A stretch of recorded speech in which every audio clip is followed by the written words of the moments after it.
It's just not like her. She would have called. Police have never identified a suspect. Does that mean you found her? Was she just a random victim? It's a horrifying nightmare that I wake up to every morning. It's such a beautiful person. You always meet the zombie hunter first, then Brian.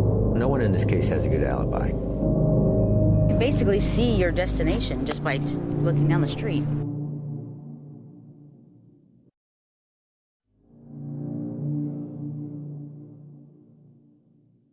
"19-year-old Adrienne Salinas vanished on June 15, 2013. Her body found in the desert months later. Police say her disappearance and possibly her murder happened somewhere between her apartment and a gas station in Tempe, a quarter-mile apart. Police reports, phone records, and videos exclusively obtained by 12 News provide new insight into that night and the discovery of her body found 30 miles away from her home. And while her murder remains unsolved, for the first time, police detail their investigation, persons of interest, and evidence that may finally lead to answers. It's an area that looks much like most neighborhoods in Phoenix: homes, apartments, a park. An area of Tempe, right down the street from Arizona State University. And in the middle of it, this mural. It's called "Don't Wake the Dreamer," a young woman dreaming, laying in a field. Adrienne Salinas lived right down the street. She would have walked by this mural if she had lived to see it. The mural's not about Adrienne Salinas. The artist said she painted it because people come here to Tempe, a college town, dreaming of what they'll become. Adrienne had just moved to Tempe with a lifetime full of dreams ahead of her, dreams that she never got to realize. All she wanted the night she disappeared was a ride, and all she had to do to get it was walk a quarter mile.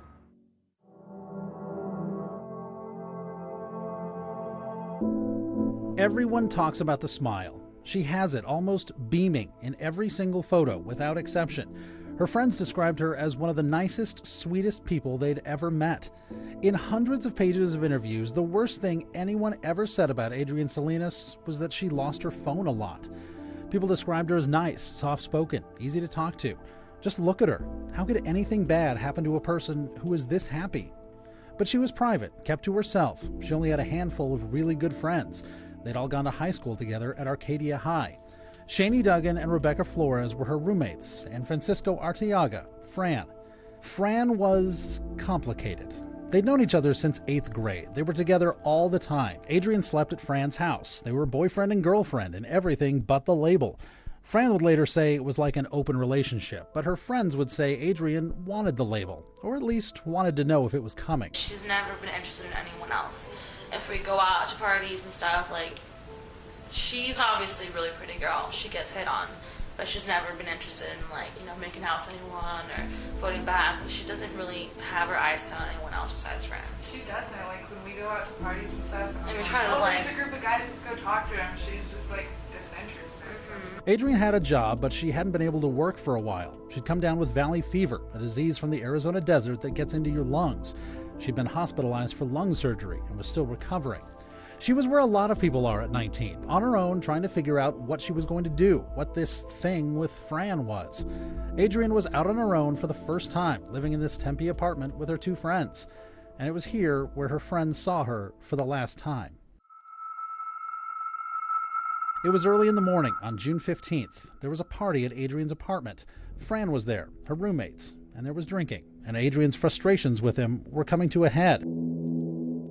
Police say she thought Fran wasn't paying enough attention to her. Detective Alan Akey with Tempe Police has been the lead investigator since the beginning. 40 to 41 people attending, and he became interested in other females at the party. So Adrienne herself was upset about that. And from there, they decided to go back to Fran's residence, which is in Scottsdale. But Adrienne didn't stay at Fran's for long. According to Fran, Adrienne left his apartment around 3 a.m. and started walking home. Fran follows her in his vehicle, says, "Let me just give you a ride." She agrees, gets in his car, comes back down to Tempe. They're in the area of Rio Salado, Mill Avenue, you know, busy area. So vehicles, traffic, if you will. She gets out, says, "I'll walk the rest of the way." Fran calls over to her roommates, Rebecca and Shani, says, "Hey, she's walking. Can you guys check up on her?" She just got out of the car in the middle of the conversation. She just hopped out without saying anything. Her roommates told police Adrienne came back to the party, but was still upset and didn't want to stay. At some point, she got into her car and drove away. Some of the partygoers see her. They're kind of trying to stop her because she had been drinking that night. Try to stop her, but she's already in their car and drives away. In police interviews, people at the party said Adrienne was upset and emotional, but most of them never seemed to notice she was even there. One guy said she stormed off and peeled out in her car. We get a call for service from a Starbucks employee who says, hey, there's this car that's just driving erratically on 1st Street, and it just passed me, and then it hits the curve at 1st and Ash, and the tires blew out, and then the driver took off. That's down by the park, right? Yeah, right on that curve. They were going around the curb and hit something and then just had 2 flat tires. That may have been the last chance for police to talk to Adrienne. Officers wouldn't find the car when they arrived, but they believe she was behind the wheel. The vehicle plate that the caller, it matched Adrienne's car. So we knew that was likely Adrienne. With 2 blown tires, Adrienne kept driving, but abandoned her car a few blocks from the apartment. Adrienne's roommates said she came back to the party a 3rd time and said she was going back to Fran's again. She texted Fran at 4:43 a.m., I'm coming over. 10 minutes later, Adrienne calls for a cab. Makes contact with a cab company to arrange to meet at the AMPM, which is at Hardy and University. The cab driver arrives at the AMPM, but Adrienne never does. She never shows up there. We never see her on video there. The driver says she didn't show up. She says, well, get her as soon as you can. She's obviously upset. So he takes off to go get her, but that's a 25-minute drive from where he was to where she was. He pulls into the gas station, looks around, doesn't see her, calls her and proceeds to step out in the car and have a smoke, and was never able to get a hold of her. This is the part of the story that's hard to explain, and even harder to understand once it is explained. Why would Adrienne call a cab to meet her anywhere but her house? Why that gas station? Why a quarter mile away? Why wouldn't she just call the cab and have it meet her at her front door? Why did she need to walk? She would have been embarrassed by the collision, embarrassed by everything that was going on, and wouldn't want, because they would have said, well, why do you have a cab coming here? Oh, my car's wrecked, right around the corner. Yeah. So she wouldn't want to answer that question to her friends. By 5:07, her phone is either dead or turned off. Adrienne is missing, but police and the public won't know that for nearly 36 hours. We don't get a call until Sunday from her father, Rick, because it's Father's Day, saying, hey, my daughter hasn't reached out to me. It's just not like her. She would have called. She's not answering her texts. The phone, it still goes to her voicemail. It's not uncommon for somebody to not be in touch with their family, if you will. And it's not illegal for somebody to just disappear. Right. But this was different. Adrienne's car was wrecked. Her phone was shut off. No one knew where she was for a full day. Her dad, Rick, and boyfriend, Fran, go looking for Adrienne. They find her car with the 2 blown tires. Police impound it, search it, but don't find anything. So we have the vehicle, we have her clothes, but we don't know where she's at that point. But the last place we can put her is in her apartment because her clothes are there. My thoughts are scattered. It's more of physical pain now, the torture, the living hell that I'm going through right now because of not knowing. And then the possibilities of her being in a harmful situation flash through my mind. It's very hard, very, very hard on all of us not to know where she's at, not to know what she's going through. She just disappeared in the air. It's devastating for myself and the family. It's just my whole world's turned upside down, and it's a horrifying nightmare that I wake up to every morning, not knowing where my baby girl's at. For Christ's sake, let us give us some information on what. If somebody did see something, somebody knows something, just to please come forward with any information so they can just put the pieces together and figure out what is actually taking place. Tempe PD heightens their investigation. They look at what's normal behavior for Adrienne. None of what happened is normal.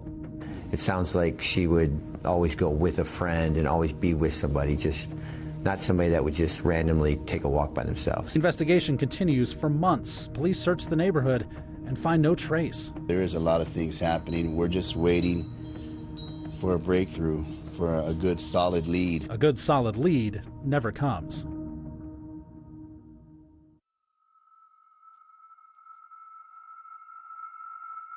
Breaking news now, a body discovered in Apache Junction. Tempe police are there. We have Sky 12 over the scene. We saw flooding that we haven't seen in years. So at that time, the water really went everywhere.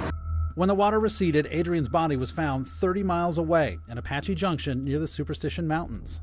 They had a large storm that neighbors in that area described 6 foot of rushing water. The way we found Adrienne, it was very hard to determine the cause of death. We are waiting for the medical examiner's office. Can you say whether or not all of her body was found? No, I can't say that. The remains had been in the elements for a long time. They were mummified, mostly just bones. I said, she's gone, isn't she? And she goes, yes, she's in God's hands. I dropped the phone. And I just screamed, why? She didn't deserve it. She was an amazing, beautiful, loving, giving person. And I don't know what monster would just throw her out there. Police dug into a lot of leads, all 40 people at the party, her last contact, the boyfriend she fought with. It's still hard going to sleep at night, just not knowing what happened. The last person she called, the cab driver. Does that mean you found her? I hope you did. And years later, police cast an even wider net. We've had many cases of homicides, of serial killers in this country who have done similar things.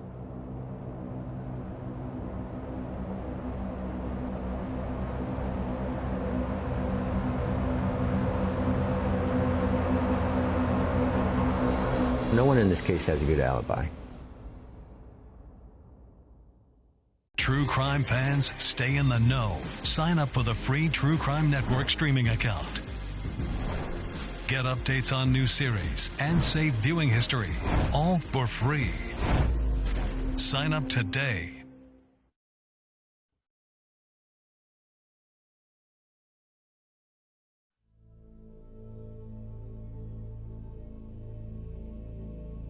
I said, she's gone, isn't she? And she goes, yes, she's in God's hands. Can you say whether or not all of her body was found?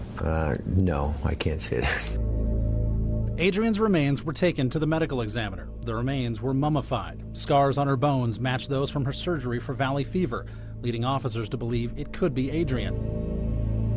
And a DNA test confirmed she had been found, but there was no mention at all of her head or hands. There's no cause of death listed, no manner of death either. Not even a location of death, just a place where the body was found. Adrienne was missing for more than 2 months, and cops can't even say whether or not she was alive during that time. They don't even know when she was killed. For an investigator, we don't have a true crime scene. And that's a crime scene gives us a lot of evidence and information. Detective Akey went back to the beginning. The night of the party, 40 people were there. Not one of them says they saw what happened to Adrienne that night. So we've interviewed all the occupants or all the people who have been in the apartment. Maybe there's somebody that was attending the party that took an interest in an intoxicated female. You know how that dynamic works. And there's a possibility that it escalated and got out of control. I was the last one to see her drive off. Shani Duggan and Rebecca Flores talked to police a few days later. They both said they had no idea where Adrienne was, but that she would not have run off on her own. She went upstairs, and that's the last I saw her, because I was, going to let her hang out with other people at the party. She's aware that we talked about how she could, our sick stroke of how she could easily get stolen into a car and shit. She would not just go away. She was just caught up in seeing Fran, I think. I really think that she was just determined to be there. When she couldn't get a hold of him, she got livid and was just like, I'm driving over there. I tried to talk to Shani, and for a while it seemed like she would do an interview, but I was never able to talk to her about that night. We've been unable to find Rebecca Flores. After the roommates, police turned their attention to Fran. I live through it every day, honestly. The percentages of some random occurrence happening are very low. So the percentage of a stranger abduction and murder is so much lower than somebody who's involved with somebody and has a motive, if you will, and has that passion of something's going on between the two of them that would create that. So statistically, it would be somebody that knew her or was closer to her. Adrienne was in Fran's car more than once. People at the party told police they got in a fight that night over whether or not they were boyfriend and girlfriend. Fran later told the cops that they had grown apart and weren't serious anymore. But police believe Adrienne was upset and heading to his house. Hello? Francisco. Yes? This is Detective Akey. How's things going? Okay. All right. Have you heard any word or anything? No, nothing new. Police stayed in touch with Fran for years. We obtained multiple recordings of those interviews. Let me ask you this. Would you do anything to find her? Huh? Would you do anything? Oh yeah, I've been doing everything. I've been in Tempe passing out flyers 2 times a day before and after work. Police also interviewed Fran's roommates, who said they saw him at home sometime between 2 a.m. and 5 a.m. without Adrienne. The next morning, they found Fran asleep. When he couldn't get a hold of Adrienne the next day, his roommates told police he was beside himself, crying, passing out flyers. Detective Akey's reports say it appeared the roommate's story was genuine, not like they were trying to cover for Fran. See, I will never use the word rule out. Okay. We have interviewed him, extensively, and we've investigated. I know a lot of times people like to, rule out or whatnot, but no. Is he a suspect? No. But he's not. No one is ruled out. We've made contact with Fran. He still lives in the area, but he doesn't want to talk about Adrienne. He says he's done interviews for years, and he says nothing has ever come of it. He told us he's glad we're doing this project, but doesn't want to be a part of it. He's been cooperative, and he's. The way I've described Fran is if I called him right now and said, "Hey, I'm working the case. I need you to show up. I need you to do A, B, and Z," he would come in and do A, B, and Z without hesitation. Setting aside the boyfriend, partygoers, the roommates, police were running out of leads. They turned to the cab company. The night she disappeared, Adrienne called a cab company called Scottsdale Cab Guy. The driver was Tom Simon Jr., the company owned by Tom Simon Sr., his father.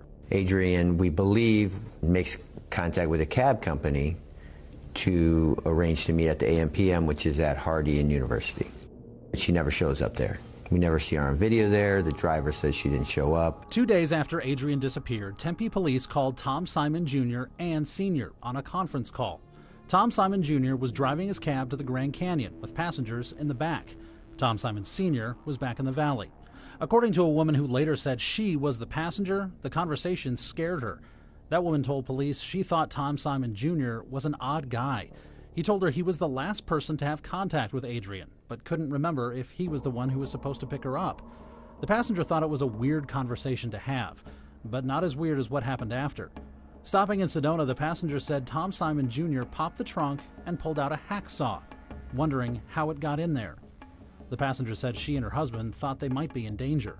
2 days later, Tempe police put Tom Simon Jr. under surveillance. That's when the police report says Tom Simon Jr. started conducting heat runs, making erratic turns, like he was looking to see if he was being followed. They followed him for 3 hours until they lost him in a parking lot. There we go. Hi, Tom. How you doing?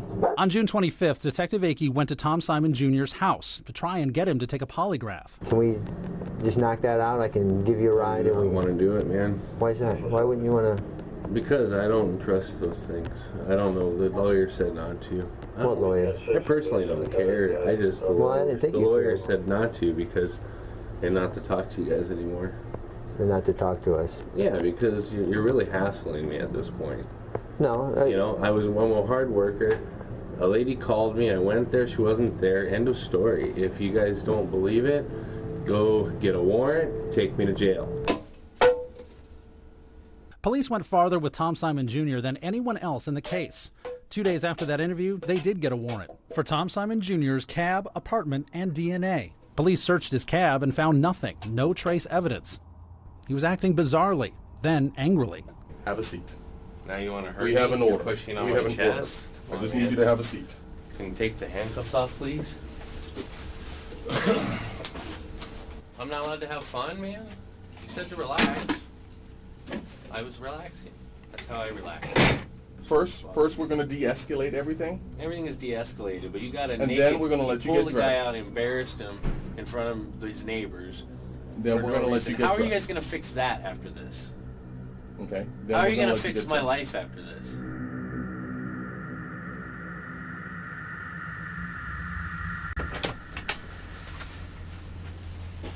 Cool. All right. You need to have a seat right over here. This is an order that we have. Okay. We're going to obtain buckle swabs from you. The hell is buckle swabs? And basically, we're going to take a DNA sample from you, from your mouth. Why do you have to do that? Because we have an order to do that. Okay? Which means that... Which means that... I don't care, man. Do whatever you gotta do. You guys are treating me like a criminal, and I'm Absolutely not. not. You are too. Absolutely not. Can you please stay in here? What's going on? Man, you guys are treating me like shit, dude. All I do is drive a taxi, and you guys have put handcuffs on me. You've taken me from my house. This isn't right, man. We're just executing an Why order. did you let them do this to me? We're just executing an order. You guys know darn well. You guys even said that you saw it on the tape that I was there and the girl wasn't there. Why are you doing this? To satisfy the family? To check every avenue? You know what I am. You know I'm a taxi driver who does his job every night. Why do you need those? It's just an investigative, Does that mean you found her? I hope you did. But obviously if you did, it's not the right way.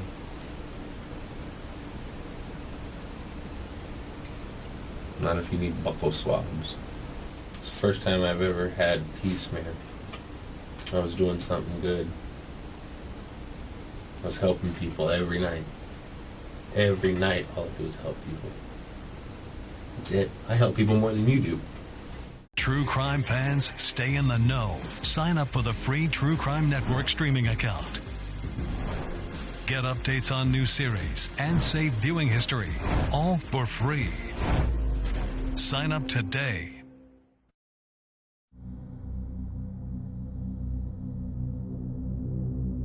I didn't give you following permission. I'm I didn't give following you his permission. direction. Can you open your mouth to ah?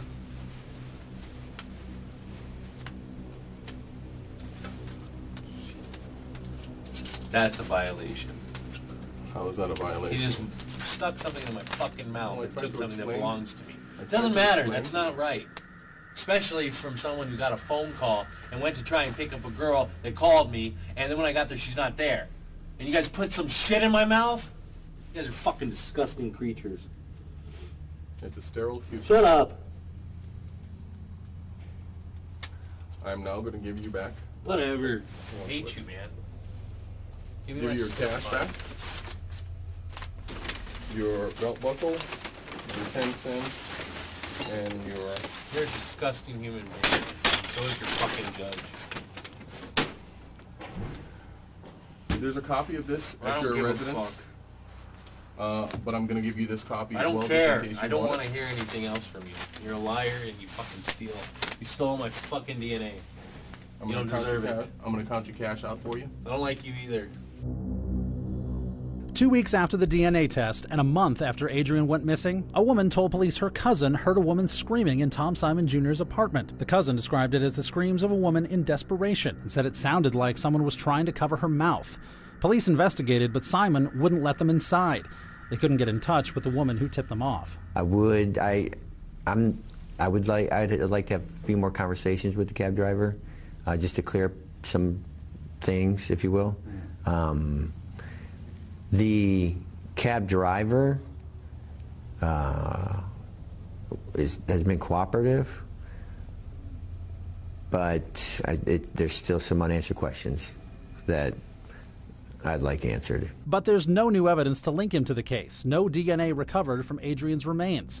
Her body hadn't even been found when police were questioning Tom Simon Jr. He can be a big help in the case because he was the last person that we know to have contact with her. So when I say I have some unanswered questions, I mean, just having a conversation with him, hey, do you recall this, or can we work, talk more about that? It could be just that simple, like using his recollection to advance the case. What have they asked that we haven't answered? Nothing. Tom Simon Sr. owned the cab company. He was Tom Simon Jr.'s boss and his dad. He talked about his own theories right after Adrienne's disappearance. Other cabs swing in and pick people up. Back then, and when we interviewed him recently, he maintains another cab company might have picked Adrienne up. Very common with the competitive nature of this business for somebody to swing right by or scoop right by and say to them, you called a cab?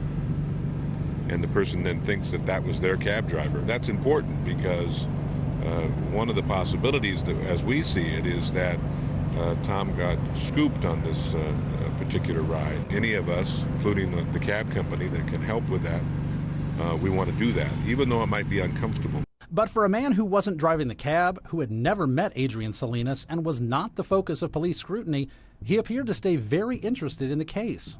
1 month after Adrienne's disappearance, Tom Simon Sr. goes to Adrienne's neighborhood and posts this video to YouTube. Well, it's Saturday morning, and we're at the corner just where Adrienne lives.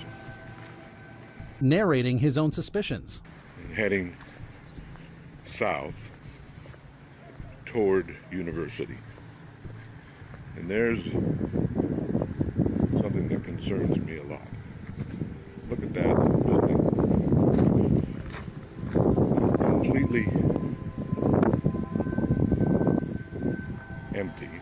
She would have had to walk by this box, and this box. All of which somebody could hide in.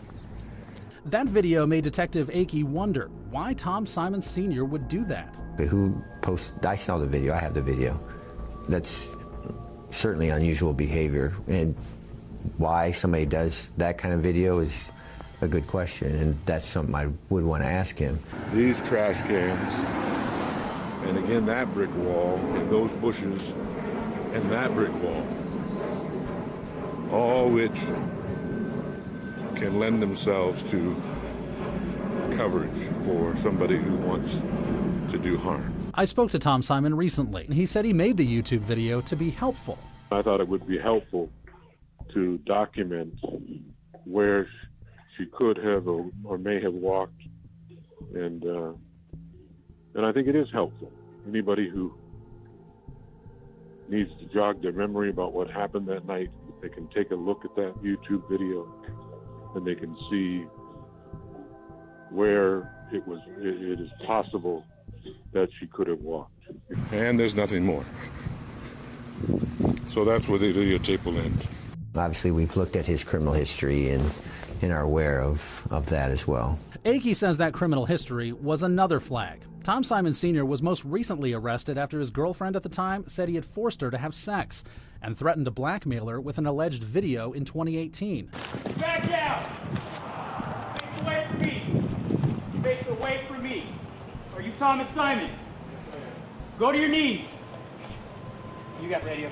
Scottsdale police took Simon into custody at gunpoint. Thank you very much. No problem. What's not in here? The laptop cord, and cell phone. Everything else is in there. And am I going to get some paperwork about that? But officers never found any videos or pictures. Those charges were dropped, but Simon pled guilty to a lesser charge of disorderly conduct. Years before that, there were separate charges of running from the cops in Arizona, forgery, and trafficking in stolen property. The stolen property charge sent him to prison for 6 years. His wife filed for divorce while he was inside. He did not contest it. He said he never told his wife about his criminal past. When you do things that are wrong and you make mistakes, you don't just pay for them that day, you pay for them for the rest of your life. Tom Simon Sr. says his past should not be relevant and that nothing he's done in the past connects him to the Salinas case. He is somebody that I am interested in for this case, yes, and for those very reasons. He is definitely somebody that I would myself or anybody investigating the case would probably want to talk about and at least explore. Yeah. Has anybody done that? No. Wow. An unwillingness on his end to have those conversations. But Tom Simon Sr. says he's cooperated with police, and the Tempe police know how to contact him if they want. He says he hasn't been asked any questions since 2013. Simon also thinks police looking at his son was a waste of Tempe PD's time. And there's not one time that they have requested anything of us that we have not given it to. I mean, I understand it's a difficult thing. You know, quite frankly, they don't have a suspect. And we want them to have a suspect. I think, quite frankly, that's the one thing that bothers me about is the amount of time that they spent on Tom. They don't know Tom. Because Tom doesn't have a bone in his body that could hurt somebody. Both Tom Simon Jr. and Sr. live out of state. They were never arrested or charged. Tempe police said they have never been declared suspects of any kind.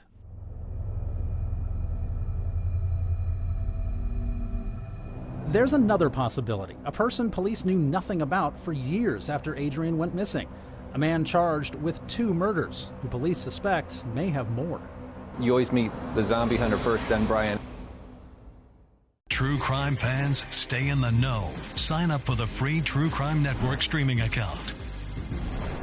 Get updates on new series and save viewing history, all for free. Sign up today.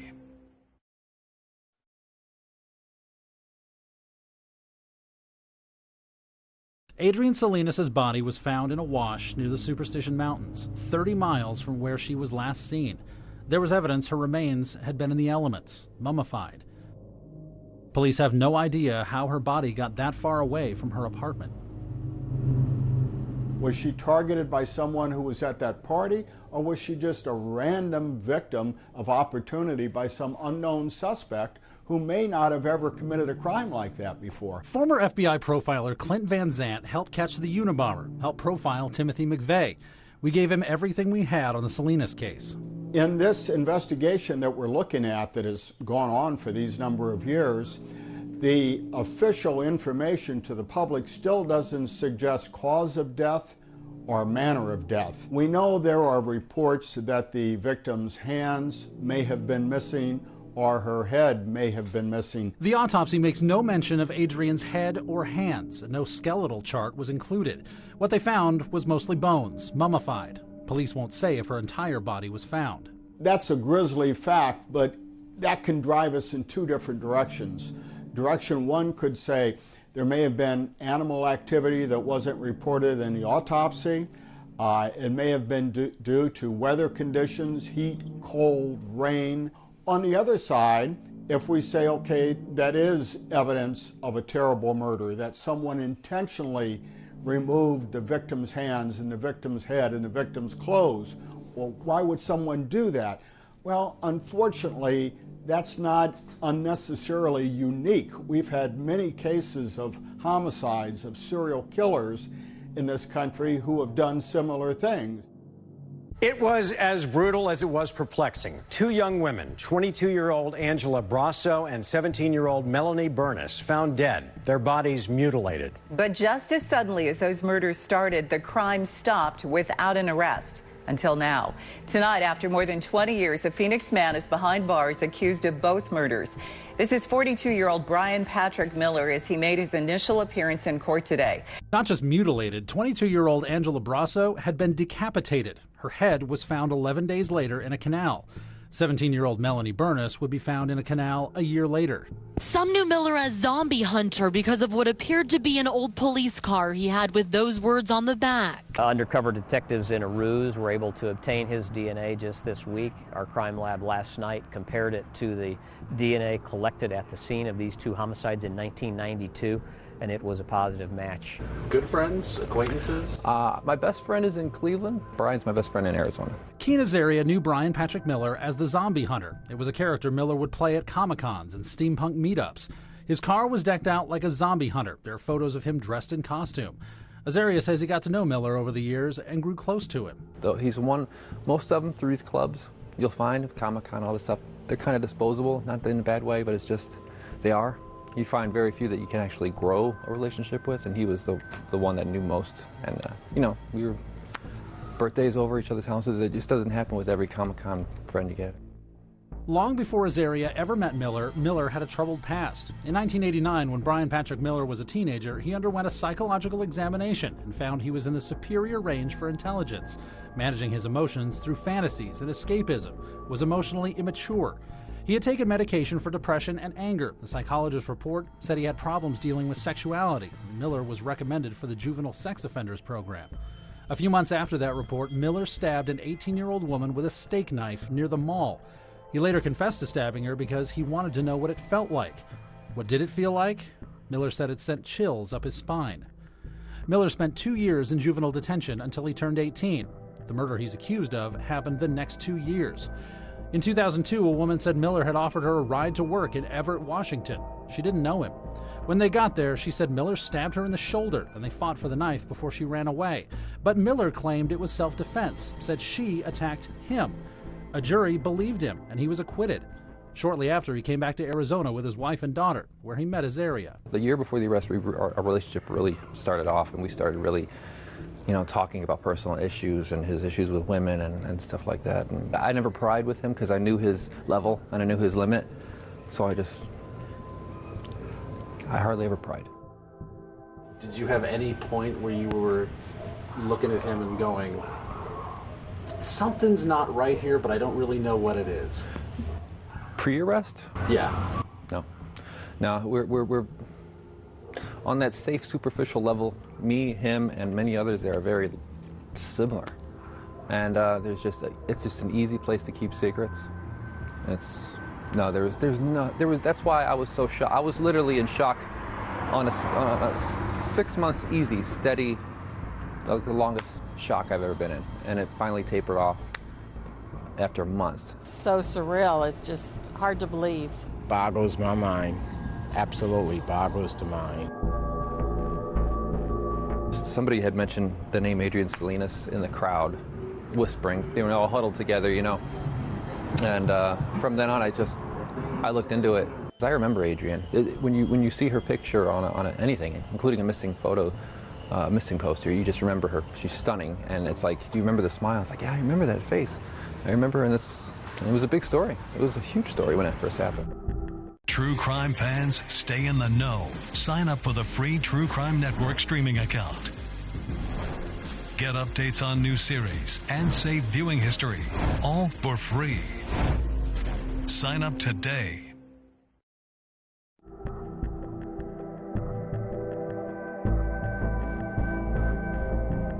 It was a friend's house. It was a housewarming party / pig roast. I remember the guy's name. I don't want to say because, you know, this guy probably likes his privacy, and I don't blame him. But it just so happened he was there, and he has, you know, Brian even had a notion for showing up early, helping out with things like that. So it just seemed like him that if he might have, it's just a hypothesis that just came to me, and I didn't want to shut up about it. I just like, all right, well, it's starting to fit, a little uncomfortable that he was there in Tempe the same day. It's just. Well, you've got a woman about the same age. You can relate actually Salinas more to the woman in Washington. After a while, Azaria's crazy little theory didn't seem so crazy anymore. He sent a tip to Tempe police, telling them he thought they should check it out. I sent that anonymously under the name K or something like that, and then his secretary, somebody sent me back and said he wants to talk to you. Can you give him your number and, you know, go forward with it? I said, what can it hurt? So I gave him my number. He called me while I was in Scottsdale and said, come on down. And we went at this big table, and we're sitting at this, it's like Dr. Evil's table. It was the strange, I've never been in this predicament before. It was so strange to me. And so he sits there, opens his manila envelope and slides this picture. I've never seen this picture of Brian before. Apparently it's maybe a Washington driver's license. It looked like a mugshot, I don't know. Is this the guy, he wanted to clear the air, make sure it's who we're talking about? I said, yeah. And you know, at that moment I was struck with a real big feeling of guilt, because this was fresh, and it was so odd. Even thinking about my friend doing something like this, much less tipping police off to it. I was trying to fight for Brian then, you know. Yeah. I was trying to fight for his innocence, and it was a subconscious kind of battle I was doing there. Still am to a point, but it's just the roughest thing I had been through. It's the same weekend, so he was at a party a mile away the same weekend. So if you consider he's under investigation for murder, and he's a mile away from our case, it's definitely on our radar. But I started thinking, you know, well, remember these treasure hunts that we used to go on? Brian used to go with me. Did you hear about that? All right. I think I read something about that. Okay, I worked, yeah, well, it started, I think, to say that I worked for the Times when I met Brian. I was a cartoonist there. And they had these treasure hunts, and they'd give you these Dr. Seuss kind of clues. And I won twice, and Brian was like, you know, we're all needing disposable money, and Brian's no more well off than I am. We both won. Like, all right, I'll split it with you, Brian. If you give me your car, let me take it. Well, the last one, about a year before Salinas went missing, was when I went looking around Weeks Wash, because there was this clue that said, look for the one with long arms, and everybody knew him in a cactus, and they already pointed out it was out west by that area, and they said, this is not a hunt for the week. There's a lot of wordplay involved, and I said, Weeks Wash, let's go to Weeks Wash.